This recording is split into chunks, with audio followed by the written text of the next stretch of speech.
가르쳐 주신 기도를 함께 드리시겠습니다. 하늘에 계신 우리 아버지여, 이름이 거룩히 여김을 받으시오며 나라가 임하시오며 뜻이 하늘에서 이루어진 것 같이 땅에서도 이루어지이다.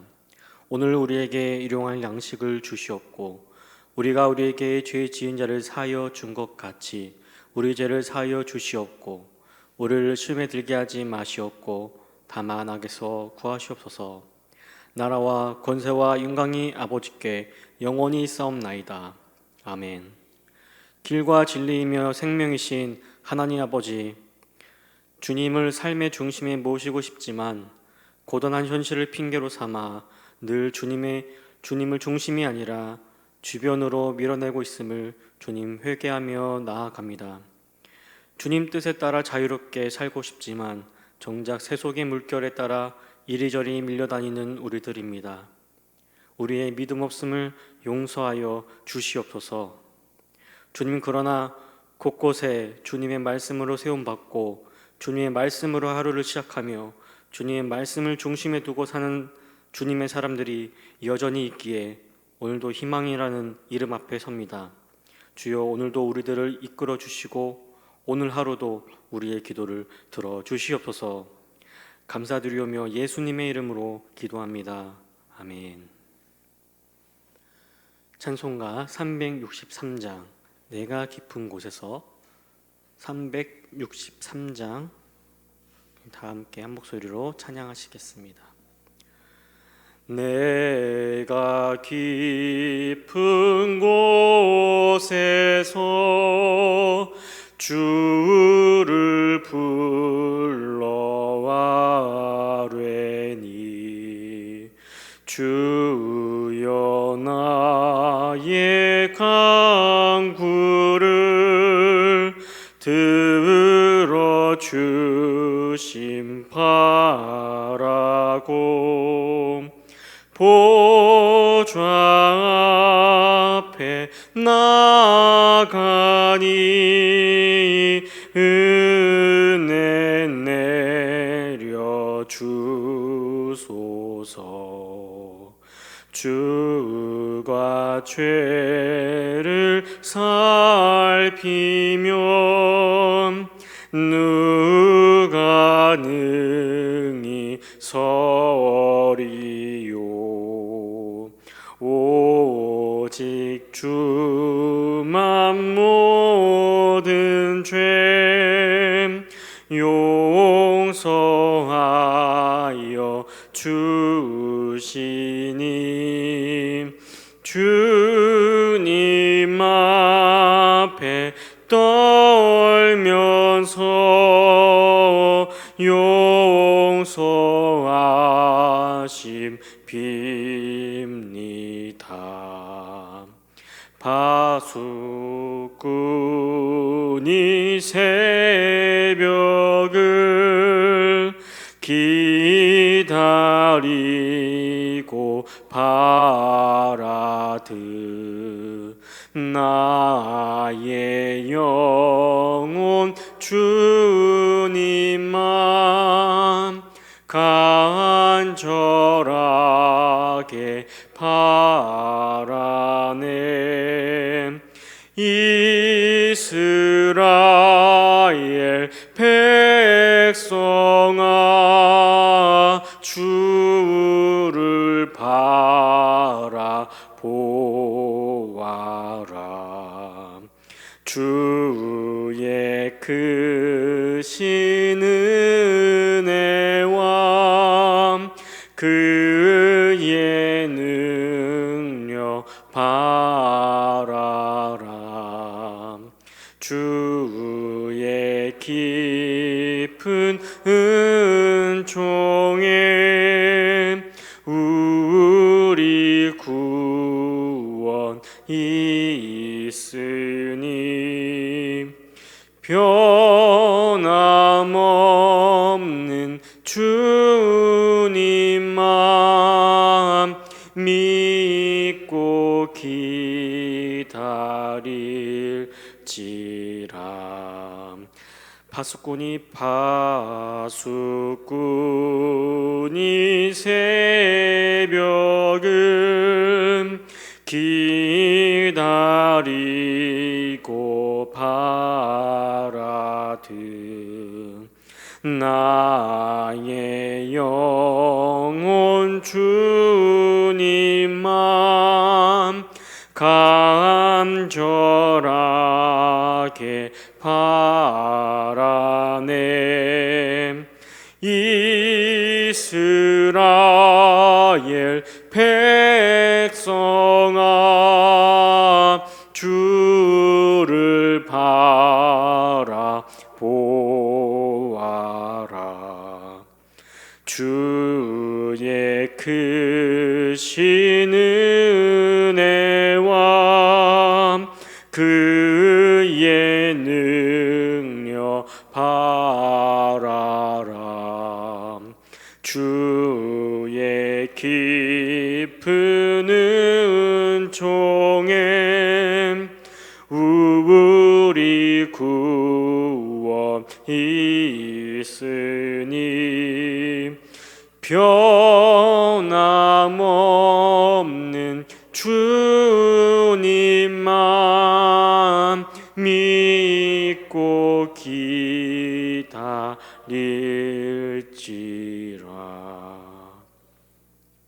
아멘. 오늘 우리에게 주신 하나님의 말씀은 에스겔 3장 17절로 19절까지의 말씀입니다. 에스겔 3장 17절로 19절까지의 말씀입니다. 구약성경 1153면입니다. 우리 다 함께 한 목소리로 읽겠습니다.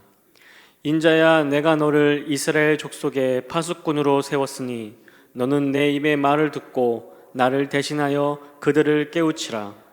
가령 내가 악인에게 말하기를 너는 꼭 죽으리라 할 때에 내가 깨우치지 아니하거나 말로 악인에게 일러서 그의 악한 길을 떠나 생명을 구원하게 하지 아니하면 악인은 그의 죄악 중에서 죽으려니와 내가 그의 핏값을 내 손에서 찾을 것이고 내가 악인을 깨우치되 그가 그의 악한 마음과 악한 행위에서 돌이키지 아니하면 그는 그의 죄악 중에서 죽으려니와 나는 내 생명을 보존하리라. 아멘. 오늘 예배의 자리를 사모하여 오신, 또 떨어져 있지만 유튜브와 이 밴드로 연결되어 있는 모든 분들을 주님의 이름으로 사랑하고 축복합니다.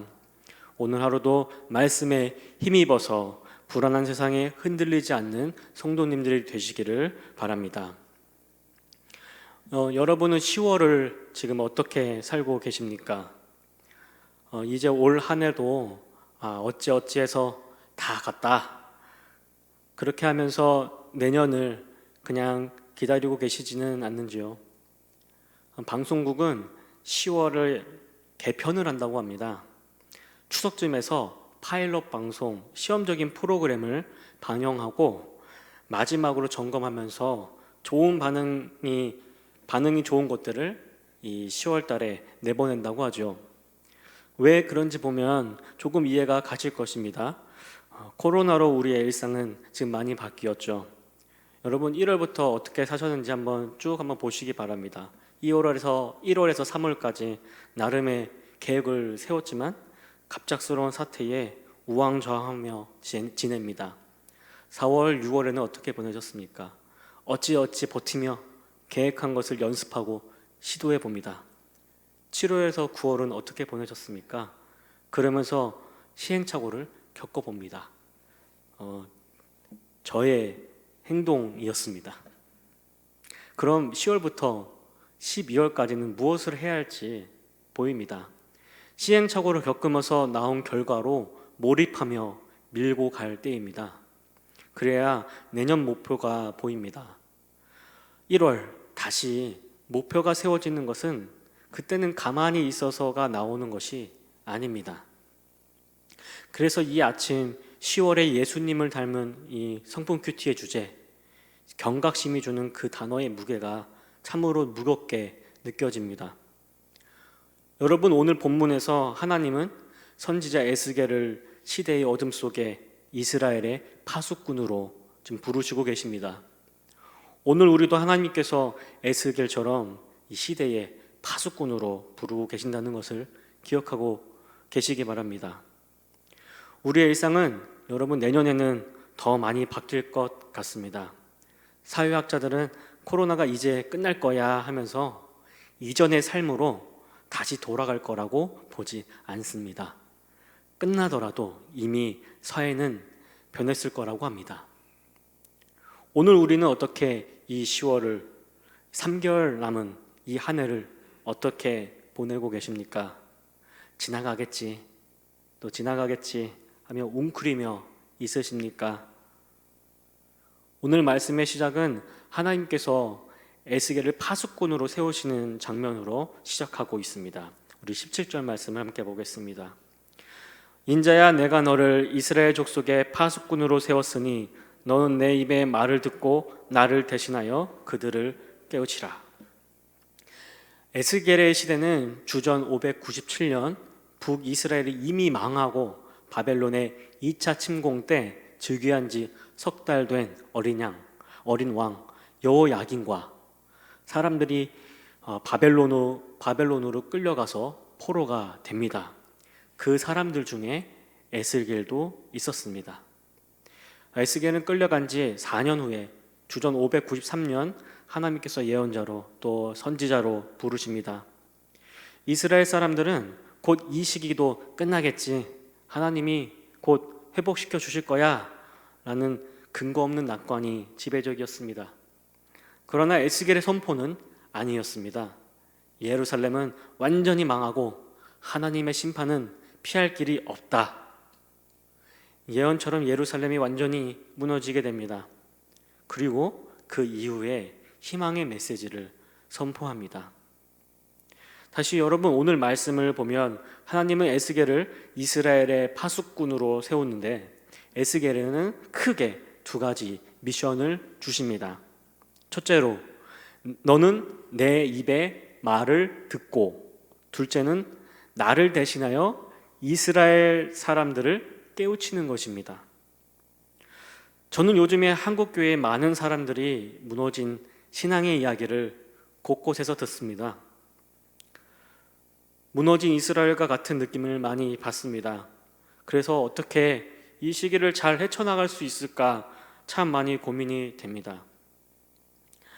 작가 중에 허지웅 씨라고 있습니다.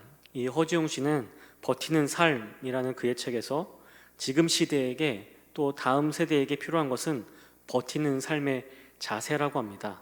그는 웅크리고 침묵해서는 어차피 오래 버티지도 못하며 오래 버티기 위해서는 지금 처해 있는 현실과 나 자신에 대해서 냉철하게 판단할 수 있는 훈련이 필요하다고 합니다. 여러분, 시대가 어둡다고 해서 또 희망이 안 보인다고 해서 이것이 그냥 지나가겠지라고 웅크리면서 견디는 것이 아닙니다. 우리는 하나님께서 에스겔을 파수꾼으로 세우셨듯이 다시 서야 합니다. 그러면 파수꾼은 어떠한 사람입니까? 파수꾼이라는 것은 날카로운 눈으로 보는 것, 즉 감찰이라는 뜻을 가지고 있습니다. 파수꾼은 경계병입니다. 적이 오는지 또 안 오는지 망루에 올라가서 온 신경을 다 써야 합니다. 왜냐하면 잠시라도 한눈을 팔게 되어 적이 오게 된다면 파수꾼이 지키고 있는 곳은, 파수꾼이 지키고 있는 그 공동체는 무너지기 때문입니다. 여러분, 근데 파수꾼은 그냥 세워지는 것이 아닙니다. 군대에서도 경계를 서게 되는데 그 사람이 아무런 훈련도 받지 않는다면 제대로 그 경계를 설 수가 없습니다. 오늘 하나님께서 에스겔을 파수꾼으로 세우면서 첫째로 우리 17절 말씀 보면 내 입의 말을 들으라고 합니다. 하나님의 파수꾼들은 사람들을 깨우치기 이전에 자신이 먼저 말씀을 듣고 그리고 깨우치는 사람이어야 합니다. 하나님의 말씀으로 살지 않는 사람들은 다른 사람들을 깨우칠 수 없습니다. 왜냐하면 하나님의 말씀은 우리 히브리서에 기록되어 있는 것처럼 살아있고 힘이 있고 날카롭고 사람 속을 꿰뚫어 혼과 영을 갈라내고 관절과 골수를 갈라놓고 마음에 품은 생각과 의도를 밝혀내기 때문입니다. 여러분, 그래서인가요? 오늘 본문 이전에 이 3장의 첫 부분에 하나님은 에스겔에게 하나님의 말씀이 적힌 이 두루마리를 이 에스겔에게 받아먹고 이스라엘 족속에게 알려주어라고 하십니다. 에스겔은 그 말씀을 먹고 이렇게 반응합니다. 나의 입에 꿀같이 달았다.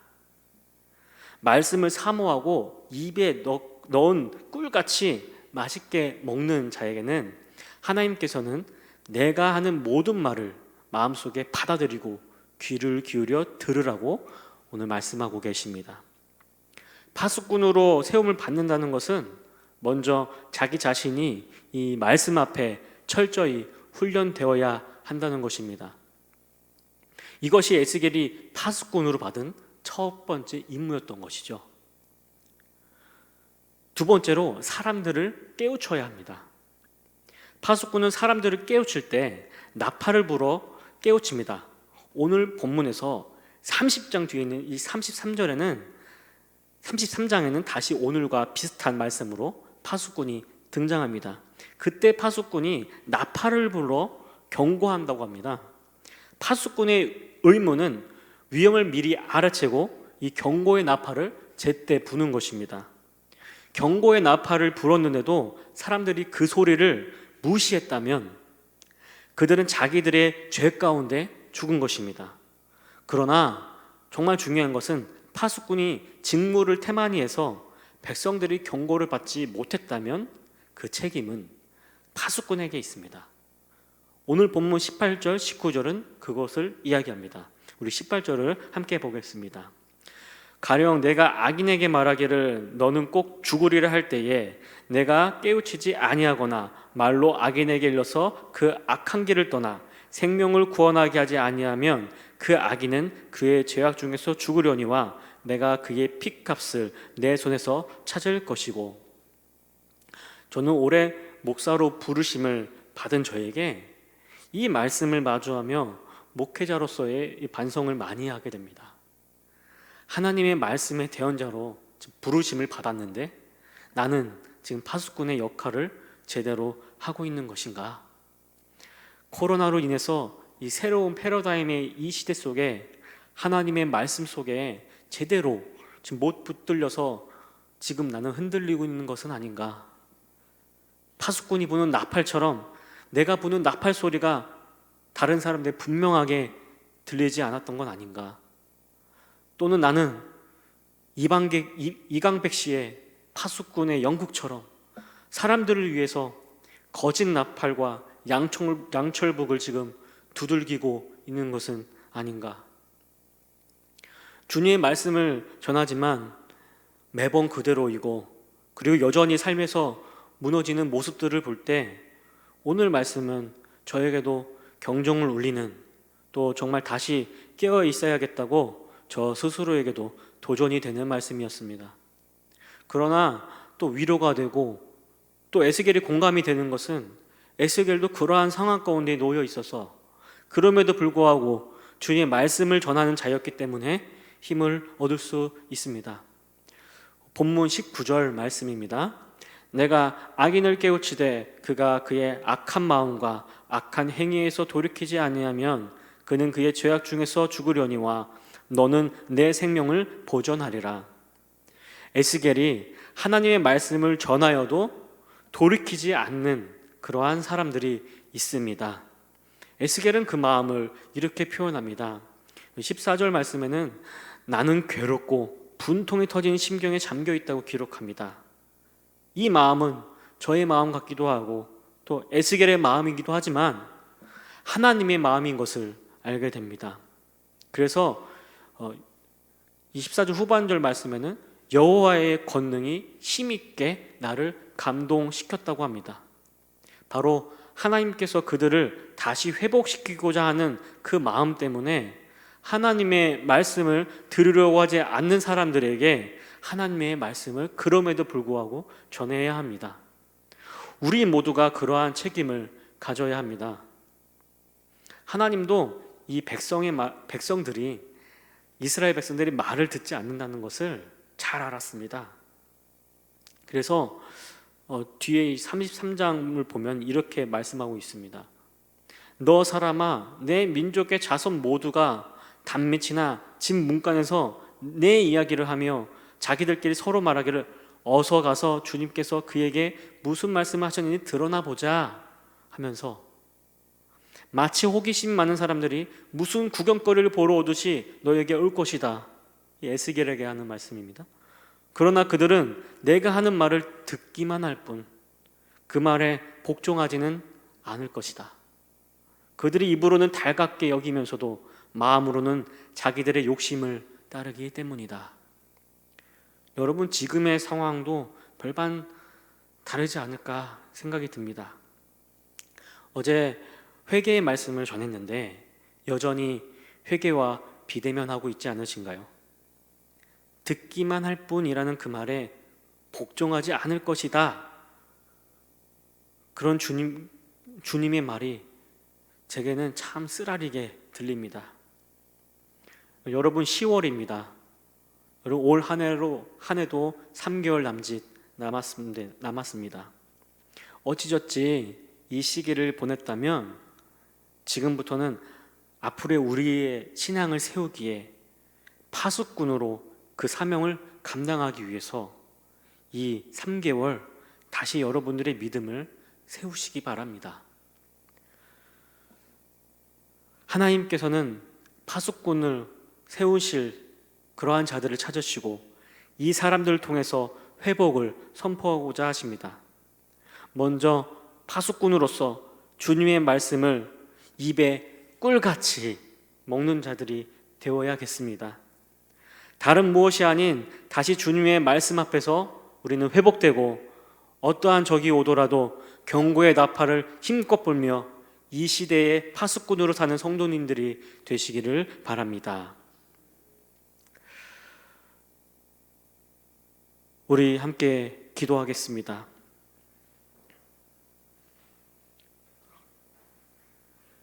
하나님 아버지, 오늘 우리는 주님의 말씀을, 주님의 마음을 품은 주님의 파수꾼으로 부름을 받은 자들입니다.